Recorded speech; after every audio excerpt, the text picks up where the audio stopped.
Assalamualaikum warahmatullahi wabarakatuh. Selamat siang, salam sejahtera untuk kita semua. Pertama-tama dan utama kita panjatkan puji syukur kehadirat Allah Subhanahu wa taala, Tuhan yang Maha Esa, hingga pada kesempatan siang dan sore hari ini kita masih dapat diberikan kenikmatan sehat walafiat hingga dapat mengikuti kegiatan perkuliahan secara online ini. Saya coba akan mempresentasikan dan menjelaskan tentang materi VUCA, sebuah tantangan dan strategi pengembangan bisnis. VUCA tidak lain tidak bukan adalah merupakan singkatan dari volatility, yang artinya bergejolak, uncertainty, ketidakpastian, complexity atau kompleks, dan ambiguity atau tidak jelas. Dari keempat singkatan ini atau arti ini semua dapat dirangkum adalah melakukan sebuah kondisi di mana senantiasa terjadi guncangan perubahan disertai ketidakpastian dan situasi yang semakin kompleks. VUCA ini ibarat badai, dan ini dialami oleh seluruh negara yang ada di dunia. Dengan kata lain, semua negara mengalami kegalauan. Demikian pula halnya pada dunia bisnis. VUCA juga menghantam dalam dunia bisnis. Sebagai contoh dari VUCA dalam sebuah negara, yaitu di mana Inggris pada tempo lalu pernah menjadi anggota masyarakat ekonomi Eropa, kemudian melakukan sebuah keputusan Brexit melalui referendum, keluar dari masyarakat Uni Eropa. Setelah keluar, ternyata Inggris mengalami kegalauan karena banyak sekali faktor-faktor yang sangat merugikan terkait dengan perkembangan ekonomi, baik mikro maupun makro. Sebagai contoh, mereka harus terkena pajak, baik ekspor maupun impor.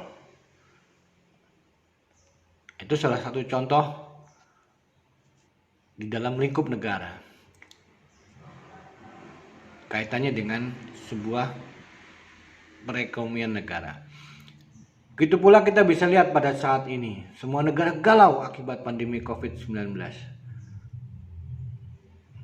Semua sektor mengalami kegoncangan. Mana yang harus didahulukan? Ekonomi atau rakyat? Terlepas dari itu semua, kita tidak usah ikut campur. Biarkan pemerintah coba melakukan upaya kerasnya. Oke, kemudian contoh lain adalah negara-negara produsen elektronik yang akibat disrupsi inovasi yang deras membuat banyak produk-produknya obsolete atau usang dan juga tidak terpakai. Kita pernah memiliki dulu namanya kamera Kodak, Fuji. Ketika kita akan melakukan sebuah aktivitas, entah itu wisata dan sebagainya, kita harus membeli roll film yang isinya berapa? 36, 24 dan sebagainya. Kemudian berkembang adanya kamera digital. Kemudian berkembang kembali adanya kamera HP. Terus melakukan inovasi, disrupsi semakin deras. Kamera HP dengan kamera digital itu hampir sama atau mungkin lebih besar, lebih bagus dibandingkan kamera HP. Nokia sudah tergerus oleh Samsung, sudah tergerus oleh produk-produk lainnya. Dan kata lain, dari contoh-contoh tadi, VUCA atau badai VUCA ini akan selalu ada di lingkungan manapun. Bahkan keadaannya tak bisa dihindari. Karena bisa hadir dalam kondisi apapun, termasuk di dalam dunia bisnis. Di sini saya akan berikan contoh VUCA dalam dunia bisnis. Kita lihat bahwa sektor migas dulu adem ayem, dengan adanya minyak tanah, dengan adanya subsidi BBM, kemudian terganggu. Dengan adanya konversi gas, kemudian adanya konversi BBM yang lain yang harganya lebih mahal. Dan sekarang timbul lagi namanya energi terbarukan seperti solar cell. Di sektor media elektronik, televisi saat ini kalah dengan YouTube dalam hal platform untuk berbagi video atau berbagi film. Sektor real mulai terganggu akan adanya keberadaan lapak online. Matahari, 7-Eleven, Giant, dan sebagainya sudah mulai berguguran dengan adanya lapak online. Taksi atau ojek konvensional pun kalah dengan taksi atau ojek online. Nah, selanjutnya saya akan menjelaskan masing-masing dari kata VUCA tadi. Volatility lebih menekankan bahwasanya adanya lingkungan bisnis yang senantiasa berubah dan bisa menjadi lebih kacau dan tidak bisa terprediksi dalam hal apapun, baik diukur dari kecepatan dan volume. Oleh karena itu, salah satu solusi praktis untuk berdamai dengan gejolak ini yaitu dengan visi. Dalam arti kita memiliki mindset jauh ke depan dan fokus pada apa yang menjadi tujuan. Sebagai seorang pemimpin harus memiliki sebuah visi. Pemimpin bisnis juga harus memiliki sebuah visi. Dengan demikian, dengan benturan apapun, visi senantiasa akan menjamin atau memastikan arah perkembangan bisnis kita tetap menjadi jalan yang benar atau senantiasa sesuai dengan tujuan dan target yang sudah disusun. Dengan adanya gejolak ini harus dipastikan bisnis memberikan sebuah hasil sesuai rencana, tak peduli apa yang terjadi selama proses itu berlangsung. Itu sebabnya pemimpin harus bisa mengarahkan dan fokus pada satu aktivitas yang bisa mendekatkan pada sebuah keberhasilan. Langkah yang terbaik adalah kita harus bisa membedakan antara aktivitas penting dan mendesak. Ide dasarnya adalah bagaimana kita menghindari gangguan dari selalu berpikir tentang gambaran desain besarnya. Uncertainty. Salah satu upaya yang bisa kita lakukan di dalam menghadapi uncertainty ini adalah understanding atau memahami dengan menggunakan data terbaru sebagai acuan.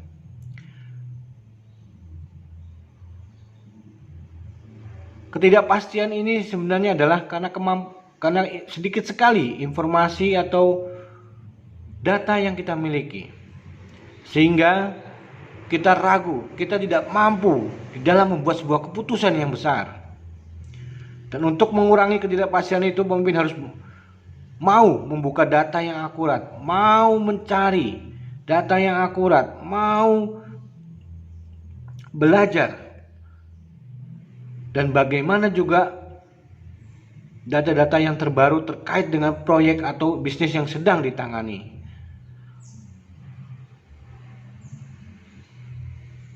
Dan harus diingat, manajemen saat ini berbeda dengan 20 tahun yang lalu.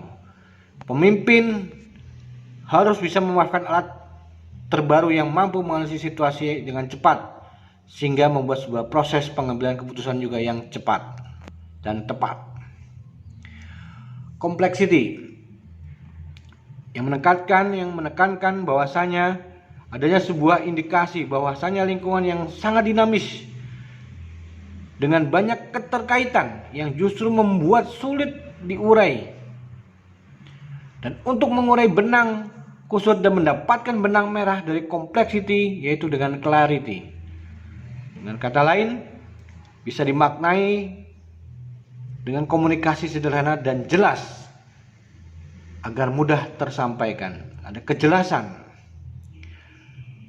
Dalam lingkungan kerja yang serba kompleks saat ini, komunikasi merupakan kemampuan yang penting harus dimiliki individu, termasuk kalian yang terlibat nanti ke depan di masa mendatang sebagai manajemen atau top manajemen. Pimpinan harus mampu menjelaskan apa yang harus dilakukan oleh anggota ataupun pekerja, sehingga memahami, melakukan apa yang menjadi peran dan tanggung jawabnya, sehingga bisa berjalan sesuai dengan rencana.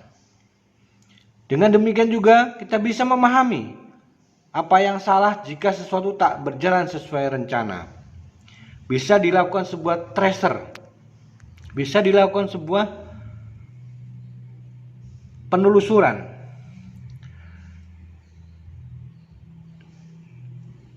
Kemudian dengan membuat semua aspek menjadi lebih jelas, tentunya potensi masalah dapat ditangani sebelum berimbas ke dalam bisnis. Karena harus kita pahami, ada banyak pihak yang terlibat dalam satu proyek atau suatu bisnis. Dengan membuat kerangka yang jelas,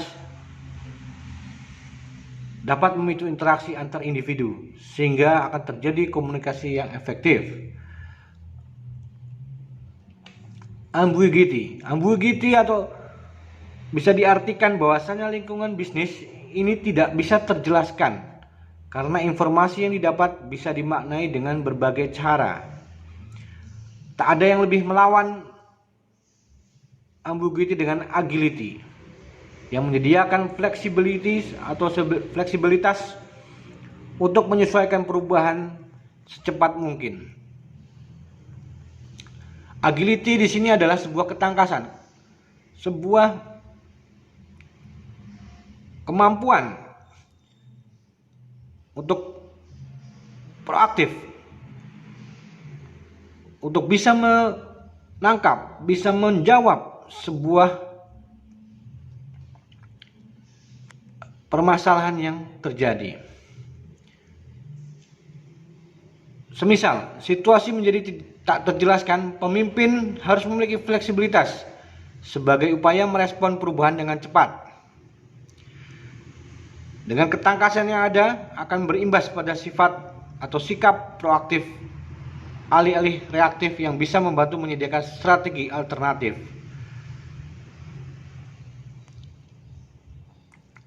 Jika sebuah proses itu tidak berjalan dengan baik sebagaimana rencana yang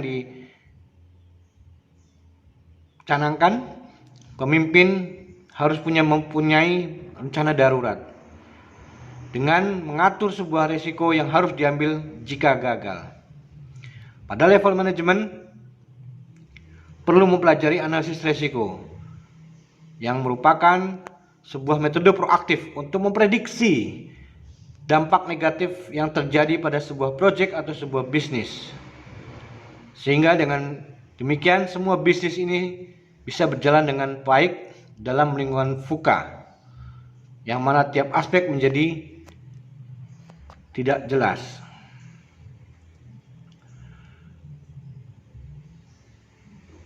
Di depan saya sudah katakan, saya sampaikan, VUCA akan senantiasa hadir ibarat badai di dalam sebuah institusi. Sebagai contoh kasus dalam perusahaan BUMN, PT KAI. Dulu kita pernah melihat, kita pernah merasakan bagaimana ketika kita memanfaatkan, menikmati layanan moda transportasi ini, betapa kumuhnya, baik itu stasiun, baik itu kereta apinya, layanannya dan sebagainya.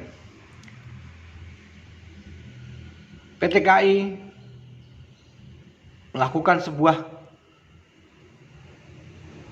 revolusi, melakukan sebuah strategi pengembangan bisnis, dan mereka memahami bahwasanya ini adalah badai VUCA.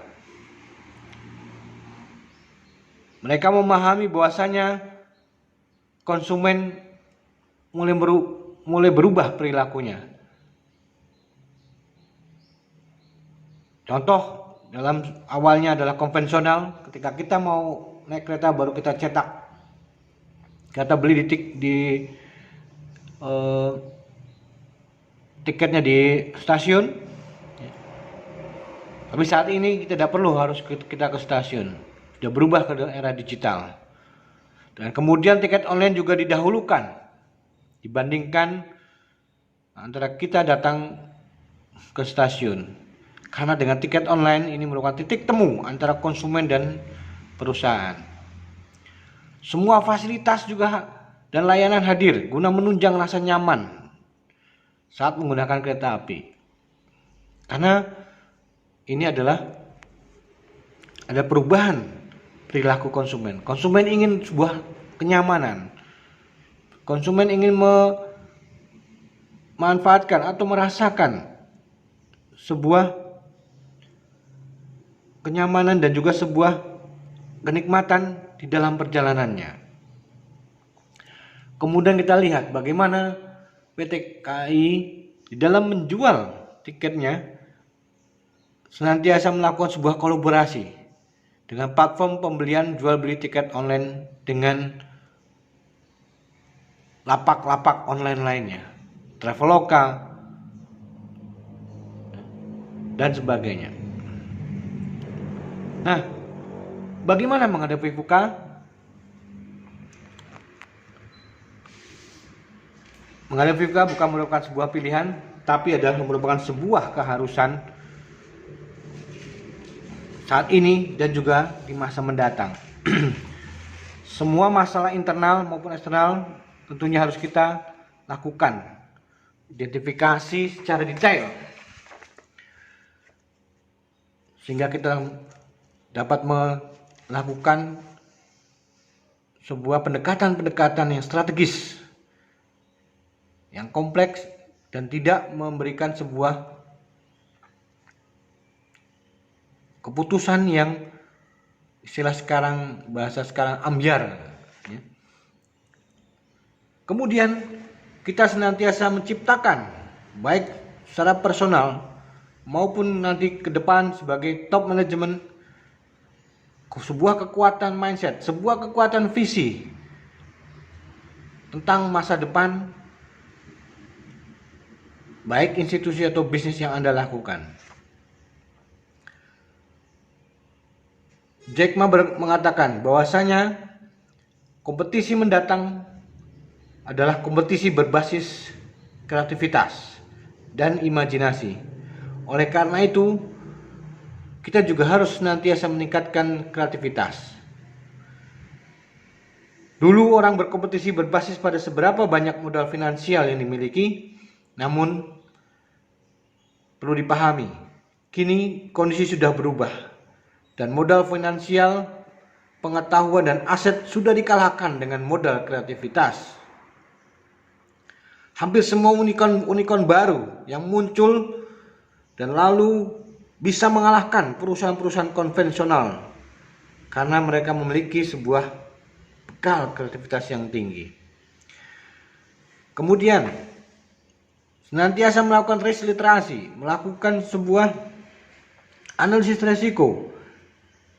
Di sini dituntut kita semua untuk senantiasa banyak membaca, baik itu media massa, media online, buku, dan sebagainya. Sehingga kita mampu memahami sebuah analisis resiko ketika kita akan mengambil sebuah keputusan. Kemudian kita harus bisa mampu meningkatkan kompleks problem solving, tidak hanya satu saja.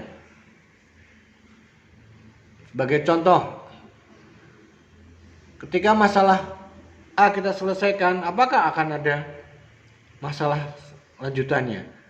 Ibarat dalam kita sebuah permainan catur, Garry Kasparov pasti akan berpikir tidak hanya cuma melakukan langkah bidak maju 2 langkah, tapi juga melakukan kegiatan pemikiran yang lain. Seandainya saya akan lakukan jalannya peluncur ke arah kiri atau ke arah kanan, sampai terus beberapa langkah itu selalu sudah dipikirkan oleh Garry Kasparov, seorang master catur. Kemudian kita harus memiliki sebuah fleksibilitas dalam arti memahami sebuah kondisi, baik itu dalam lingkungan mikro maupun makro, baik itu dalam konteks sebuah keputusan, sebuah perjalanan bisnis yang dilakukan, baik itu di lingkup marketing maupun di lingkup produksi. Dan yang terakhir, ini tentu harus melakukan sebuah kolaborasi. Tidak mungkin kita hidup sendiri, tidak mungkin kita bisa maju dengan sendiri. Kita perlu sebuah kolaborasi. Seorang top manajemen tentunya perlu bantuan dari top manajemen dalam bidang marketing, top manajemen dalam bidang produksi.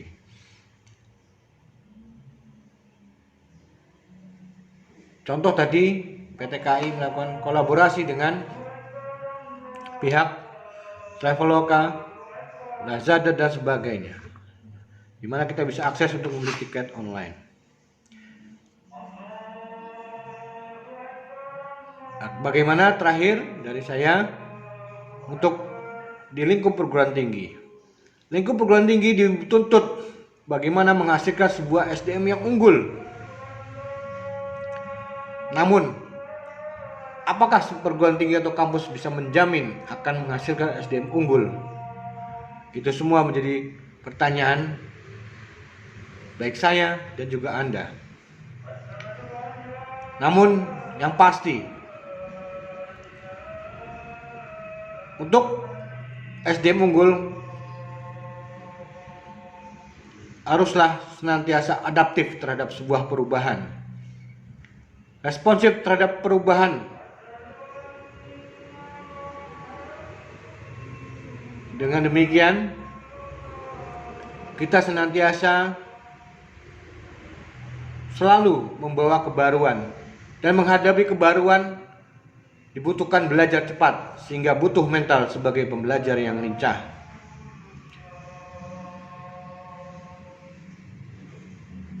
Terakhir dari saya, tidak ada yang kekal di dunia ini kecuali perubahan yang terjadi. Terima kasih, lebih kurang mohon maaf. Assalamualaikum warahmatullahi wabarakatuh.